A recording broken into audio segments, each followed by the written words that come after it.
Hello and welcome to a brand new video. So for this week I thought I'd go through my book collection.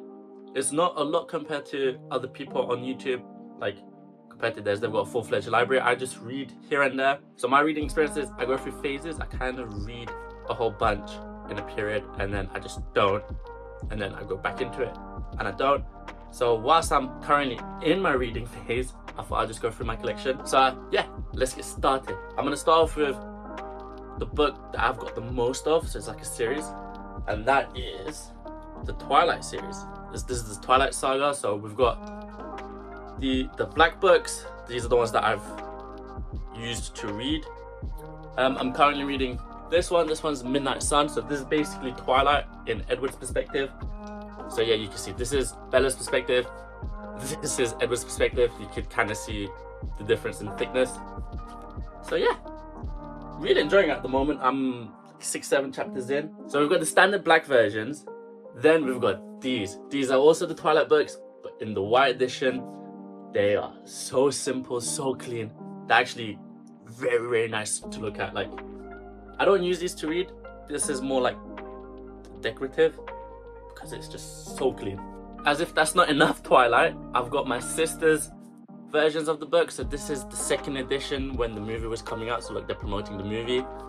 And then we've got the movie version of New Moon. This is the movie cover. I haven't read these. I just took these from my sister because I thought they'll be nice additions to the collection. It's kind of nice to see the differences, like the blurb between the two Twilights are different. They even write some different stuff on it as well. I just realized they got more expensive. This was 7 quid and this one is 9 quid. But yeah, that's Twilight. Speaking of something that I'm still currently reading, it's this. This is Pride and Prejudice by Jane Austen. So I'm about halfway through this book and I kind of put it on pause so I could read Midnight Sun. The main reason I put this on pause is I feel like this is too old English. I don't know, half the times I don't understand who's talking, who isn't talking. So it just takes a lot of concentration. So when I'm burnt out from reading it, I put it onto a hold because Midnight Sun is a much easier book to read. But this has been good so far as well. Classic. I actually don't know what edition this is because it's a different hard shell cover, but I think it's the Penguin Classics or whatever.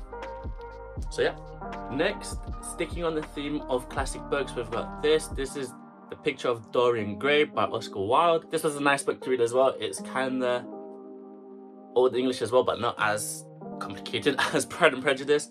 This one was a nice read. It's just a bit weird. It's not weird, but it takes a lot because it's very small text. But yeah, I've also got this thing about not wanting to crack the spine. So all of my books don't have a cracked spine. Like, they've got some, but it's not fully cracked. I don't know, I just don't like it. This one was a nice one. It's kind of like social commentary on inner beauty and outer beauty and how society can corrupt you and how you can get persuaded and all this stuff. Good book, hence why it's a classic. Next on the list, we've got Giovanni's Room by James Baldwin. This is another classic. This one is about the LGBT community. So the main character is just struggling with his sexual identity and what it means to be a man and masculinity. With he's got like his internalized homophobia as well, so it's kind of like him sussing out what he's doing. So he kind of wants to be in that life, but he's kind of ashamed of it at the same time. It's good because considering it's a very old book, I think it's written in the 50s, it's quite modern at the same time. So yeah, classic. Next on the list we have this. This is White Nights by Fyodor Dostoevsky. I don't know how to pronounce it. It's a Russian literature. Classic for a reason, but I haven't actually read it.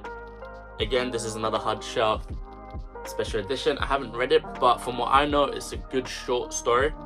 I think it's about like longing and wanting to be loved, but the person he loves is still in love with like their old partner. So I don't know. We'll give it a try. Short read though. So we move on to The Outsider by, what's his name, Albert Campus. This book again is another short. It's considered a Penguin classic as well. This one was a weird one. it's more like philosophy on about how he just doesn't feel anything. It's just life's happening around him, but he's not present, so he doesn't know what to feel, what to do. It's just weird. He doesn't understand his own emotions. That was kind of good. It's kind of good. It's like an existential book. Speaking of not understanding one's feelings, we've got this book called No Longer Human by Crazyyy. This one's about no longer being human. You don't know what it means to be human. You're just not true to yourself. But this is a hard read because I think this one's more hard read than The Outsider. There's loads of stuff happening in this where it does make it difficult at times. Yeah, I think I gave this to my sister to read as well. Actually, a friend of mine suggested this. Ashton told me to read this because he read it first. Then he's like, man, you should read this. So I brought it and I read it. And the final book on my collection is this. This is Call Me By Your Name by Andrea. I don't know how to pronounce his surname, but this is a beautiful book, beautiful book. I think I mentioned this beforehand.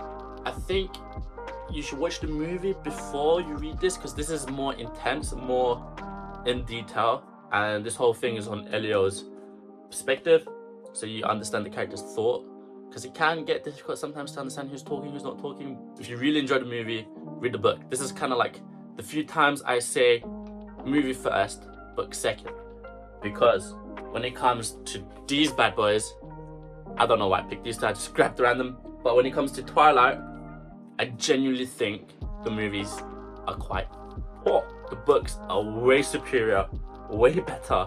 I think with the movies, the only one I think is very, very, very similar to the book is Eclipse. But Eclipse ain't my favorite one. I don't know. I think I'm not a big fan of the Eclipse storyline. My favorite is New Moon, this one. I don't know. I just like it. I think even movie-wise, I prefer it as well. Twilight, the first movie, was so poor compared to the first book. So, yeah, that's my book collection. Here's what it looks like in its place. And yes, I used my books to prop up my vinyls, which I still need to clean.